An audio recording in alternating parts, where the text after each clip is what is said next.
welcome to the Trent England Show for this final day of February in the middle of the, what is this? Is this the third week of the legislative session? I keep saying that this week. I feel like we should be further in, but I don't know. Special sessions and regular sessions. But the special session is over.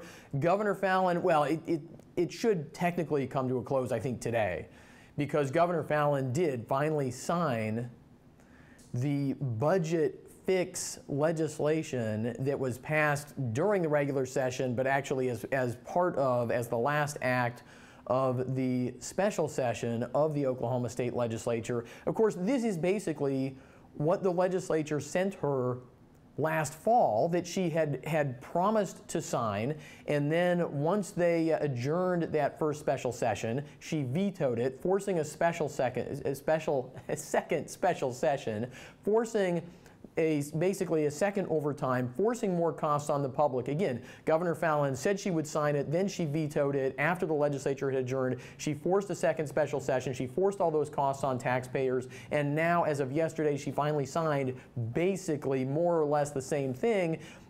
One more important fact about that, of course, when you have to cut a certain amount of money out of a budget, and you're in the middle of that budget year, the longer you wait, the deeper, even though the cuts are basically the same, they're deeper because they're spread over a shorter period of time. So all of that, people should just remember this, right? And this becomes part of Governor Fallon's legacy, such as it is. One more point about that in just a moment, but I want to give you an update.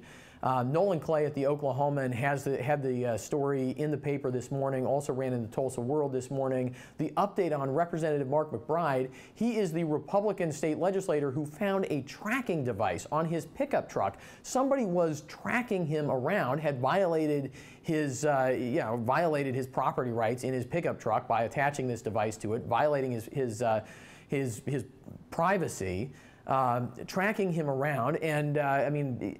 What's interesting, I pointed this out when I brought this up before on the show, what's interesting is you never know how many legislators they're doing this to, because if there's a legislator who they're going to find something about, that legislator is probably not going to say, hey, I've been being tracked, right? But Representative McBride said, hey, my life is actually pretty straightforward, and so he was willing to come forward and actually file a personal lawsuit and bring this to the attention of prosecutors. There's a grand jury investigation about this now, and law enforcement has tracked this down. Nolan Clay, again at the Oklahoman, credit where it's due, had the story this morning, tracked this down to a political consultant in Texas who is known there as Dr. Dirt. He's a longtime Democrat political consultant in the state of Texas who is believed to have been working with some of the wind industry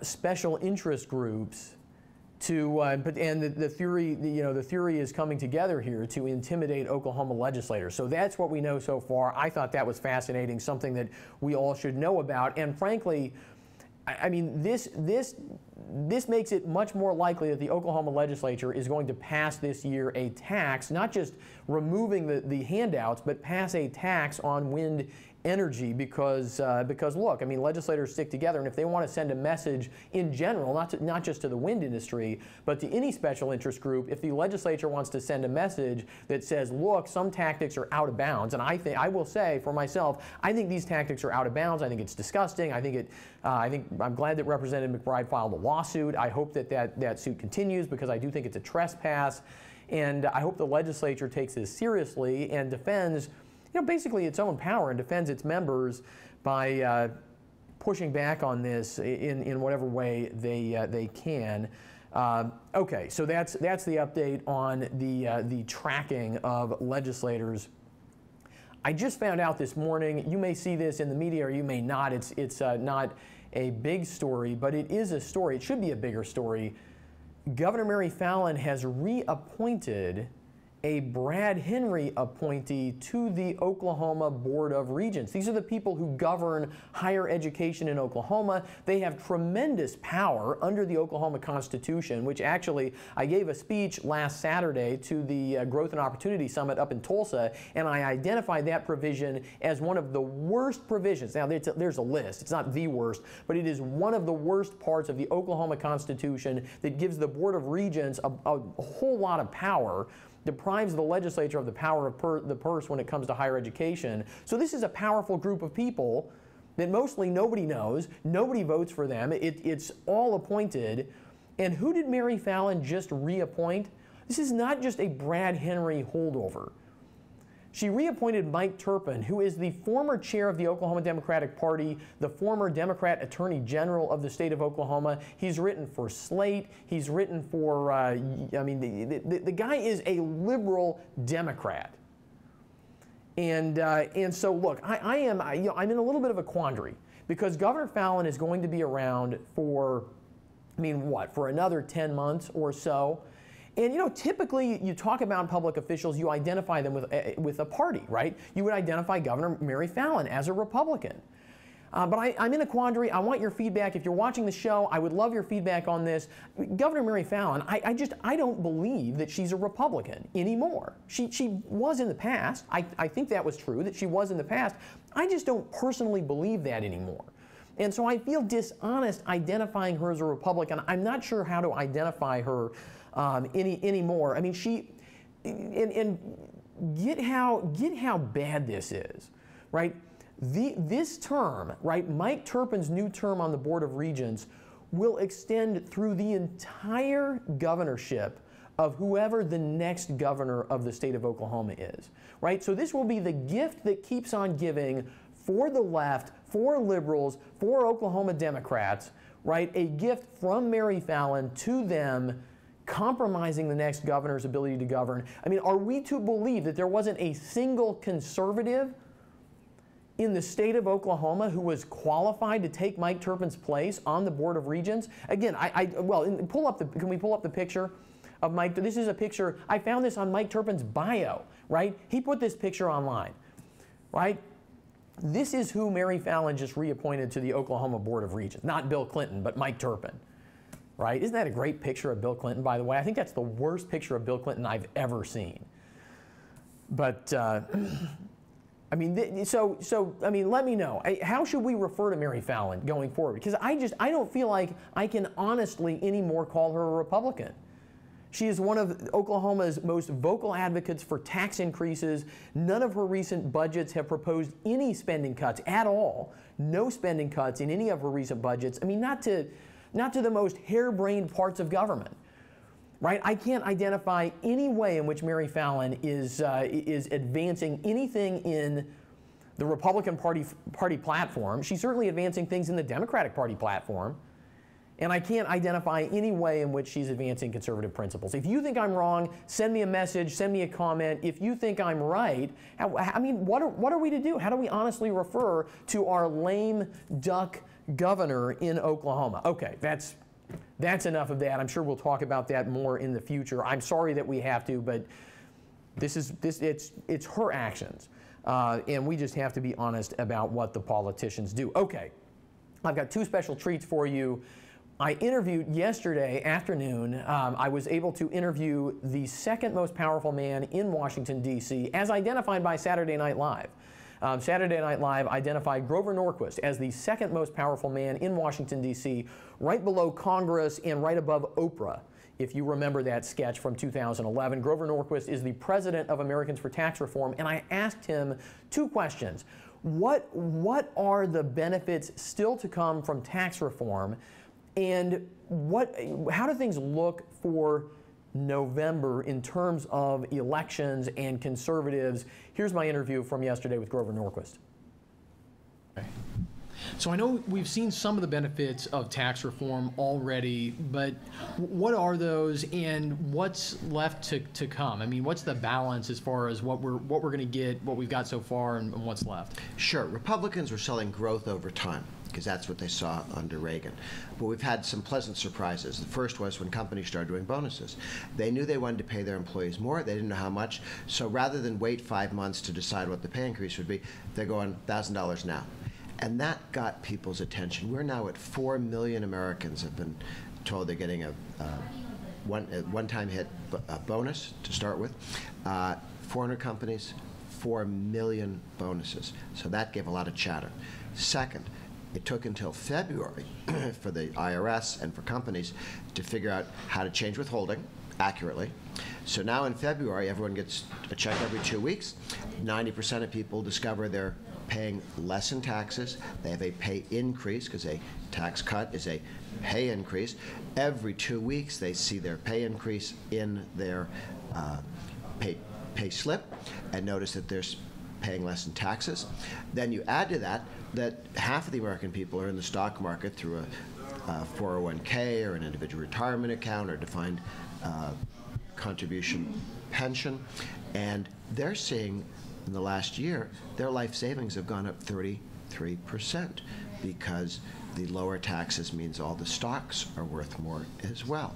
And then in addition to that, which I hadn't seen coming, and I don't know anyone who did, was that all investor-owned utilities, 85% of the utilities in the country, by law have to reduce what they charge for electricity or water or natural gas if federal taxes go down, because that's a pass-through, the tax. So you can't keep your prices high and take all that tax money and not send it to Washington. So they now, one after another, public utilities, electric utilities, are telling people your monthly charges are going down. So every month you find out your utilities cost less, your pay is higher than it used to be in terms of take-home pay. You know more people who are getting bonuses, and you can see your 401k growing. So what does that mean for November? I mean, a couple of months ago, people were looking at the election polls, and I mean, it looked like it could be a bloodbath for Republicans. A lot of people say that historically that just has to happen. What do you think? Is that overblown? The reason why there's an average loss of 30 seats when a president's elected and then his party loses 30 seats in Congress is that when Clinton got elected and raised taxes, he lost 60 seats. And when Obama got elected and raised taxes, he lost 60 seats. Bush, Reagan, Bush didn't lose 60 seats. They didn't even lose 30 seats. They average, with the two big losses from the tax increasers, to 30. But in point of fact, if you cut taxes rather than raise them, you don't have to expect to lose significant numbers of seats in the off year. And we've had all that lovely cheerful news over the last 2 months, reminding people that the economy is moving in the right direction. Grover Norquist, thanks so much. Thank you. You could hear a little background noise there as the meeting that we were having here broke up. But thanks again to Grover Norquist for joining me yesterday afternoon to talk about it. That's a great point. I mean, as long as we know our math, right? Averages never tell the whole story, especially in politics. Actually, I'm a big skeptic when people roll out averages and these historical phenomena claims in politics, because you just don't have a lot of you don't have a lot of experiments to build a very good average, right? When you're looking at elections that happen every 2 years or every 4 years or 6 years or whatever it is for a particular office. So that was Grover Norquist. I also had the opportunity yesterday afternoon to talk with Representative Kevin Calvey, who has been on the Trent England Show in the past. He actually served in the Oklahoma legislature from 1998 to 2004, and then he was deployed, served in Iraq, and actually got reelected, elected back into the legislature in 2014. He represents the 82nd District. He's term limited, so this is his last term. And he has a criminal justice bill that is actually up for a committee hearing tomorrow, Thursday. I asked him about it. Here's the clip. So what's the bill coming up on Thursday? This is your bill coming up in committee for a vote, right? Yes, it's House Bill 3694, and it deals with pretrial justice reform. And what that means is we have a lot of people. I've been told by one judge in Oklahoma County that a third of the people in the Oklahoma County jail are basically there for traffic tickets. And what that means is it's somebody who got a ticket and then didn't show up to court or something like that. So think about that. I mean, yes, we want to deter speeding, and that's done by a fine. But is it really worth somebody putting something in jail just for that, or even for missing the court date? It really ought to be a civil collection matter, not using jail as a debtor's prison. So what does your bill do to change that? Specifically, a couple things. Number one, it says no more bench warrants for failure to appear in court on these minor level offenses that really are better handled by civil debt collection matters. And then secondly, it would say that for all but the standard list of violent crimes, it's going to be presumed that the bond will be either owner cognizance, meaning no requirements, or conditional bond, meaning you have to check in, but you don't have to post a cash bond. Because a lot of times what happens is people will get cited or even arrested for something that's not a violent offense, but then they just can't afford to pay cash bond. And so again, it ends up being disproportionately impactful on the poor, but in a way that's also not cost efficient for the taxpayers generally. So what we want to do is allow more and more of these things to be handled without the necessity of putting people in jail, which takes them away from their jobs, maybe has them lose their jobs, certainly interrupts their family life, child care, all kinds of things, and actually ends up costing the taxpayers more in terms of housing these people in jail, feeding them, medical care, and potential lawsuits if something bad happens in jail. So this bill needs to pass committee. What committee is it in? It's in the Rules Committee. Okay, so it needs to pass rules, then it can go to the House floor, and if it passes on the House floor, then it would go over to the Senate. Yes, that's correct. Okay, so we're at the beginning of the process, but are you optimistic? I am, because this one kind of makes a lot of sense. There's some criminal justice measures that have a lot of pushback from, say, law enforcement and things like that. This one, not as much. I mean, I think, many DAs, I know our own DA here in Oklahoma County, David Prater's been, I've visited with him about it, and he may have a couple tweaks he wants to do, but overall, I think he is amenable to it. He recognizes that warehousing people who haven't yet been found guilty of anything in jail for low-level offenses is just not a cost-efficient way to deal with it. Yeah, your reform sounds like it makes a lot of sense. What's the bill number one more time? House Bill 3694. 3694. Representative Kevin Calvey, thank you so much. You bet. Thanks, Trent. So there we go. That bill is up in committee tomorrow. It is one of a number of criminal justice reform bills that I think just makes sense. And look, I know some people out there are because there are groups in our political milieu that, like the ACLU, for example, I'll just pick on them because they deserve to be picked on. There are groups out there that really do want to coddle criminals. I mean, there's no point in beating around the bush, right? There are people out there on the political left who think that crime is just a result of poverty or people whose parents didn't love them enough. And most people look at that and say, look, people are responsible for their own actions. People should be punished for committing crimes. Every person's life is a mixture of their own choices and their circumstances. And if you start making excuses for people based on their circumstances, you actually get worse behavior. Every good parent understands that, and most bad parents are bad parents because they don't understand that, if I can just be really blunt for a minute. So look, some people, I think, react against all these criminal justice reforms because they feel like they're suspicious that they come from that perspective. Let me give you a conservative perspective on criminal justice reform as we wrap up today, and it has 2 points. One is government should be efficient. Even in criminal justice, the same thing goes for the military at the federal level, right? Government should be efficient.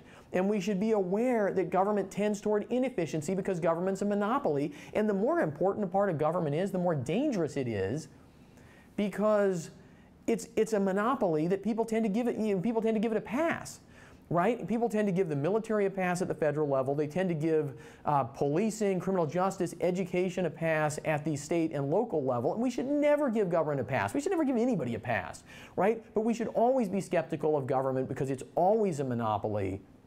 And therefore, it's always just going to tend to be wasteful. So criminal justice, we need to hold it to account. We need to make sure it's efficient. That is the reason to get involved, I think, in criminal justice reform, especially in a state like Oklahoma. And I will say this, some people make a big deal about private prisons. I had a long conversation with somebody on the phone a couple weeks ago, and his big issue was private prisons because he recognized, this was somebody on the left, more on the ACLU side of things, I believe, and his issue is he recognized that if you create a private prison, whatever private company runs that prison has an interest in keeping it full. They actually want people to go to prison, right? They make money off people going to prison. And the thing I tried to impress on him was that he was half right. He was half right, good for him. I mean, 1.5 cheers for him, right?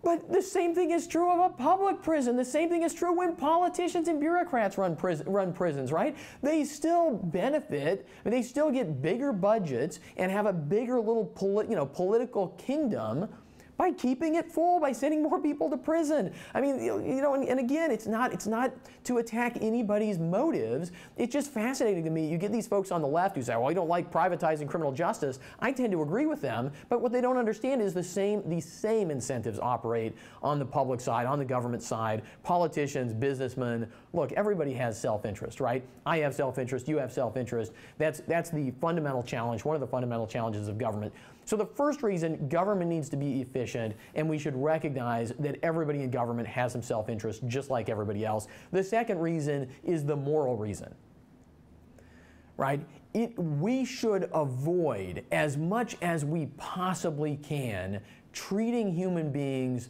like animals by throwing them in cages. Some human beings deserve to be thrown in cages. Some human beings have violated the social contract such that that's what they deserve, and they should get it. But we also should avoid treating human beings, just like Representative Kevin Calvey was saying, people who haven't even been convicted of crimes. Look, some scofflaws are going to wind up in jail because they won't show up for court. I get that, I understand that, but we should avoid that, because if we believe anything like we hold these truths to be self-evident, that all men are created equal and endowed by their Creator with certain individual rights, if we believe anything like that in the God-given dignity of each human being, we should try to treat people that way. We should try to preserve people's rights, and we should also understand, back to that point about parenting and just how we treat people, that treating people like animals tends to produce behavior that is animalistic, right? And that's no surprise. A lot of people have pointed this out about the criminal justice system, that sometimes the criminal justice system works to turn petty criminals into serious criminals. Look, conservatives get to be smart about this. Conservatives get to actually look at government, try to make it efficient. Conservatives get to look at human beings and treat them like human beings, not just like numbers. We as conservatives should lead the efforts for criminal justice reform. We should recognize that some of the folks on the left, they're going to work with us sometimes. We're going to agree with them sometimes on policy, but ultimately, fundamentally, the principles from which they're operating are fundamentally flawed, don't understand human nature, don't take into account justice. We can still work with them sometimes, but we also have to set them aside at times and recognize that they would go too far, do the wrong thing. But we conservatives have to lead, and if all we do is just react and say we don't want any changes, we just want to defend the status quo, then we're actually serving the cause of the groups on the left, because look, they make pretty good arguments. We are busting our budget on criminal justice the way we do it right now in Oklahoma. Something's going to have to change. I think we should do it the conservative way, not the other way. I hope you agree with me. I'm Trent England. Thanks for watching the show this morning. We'll be back tomorrow.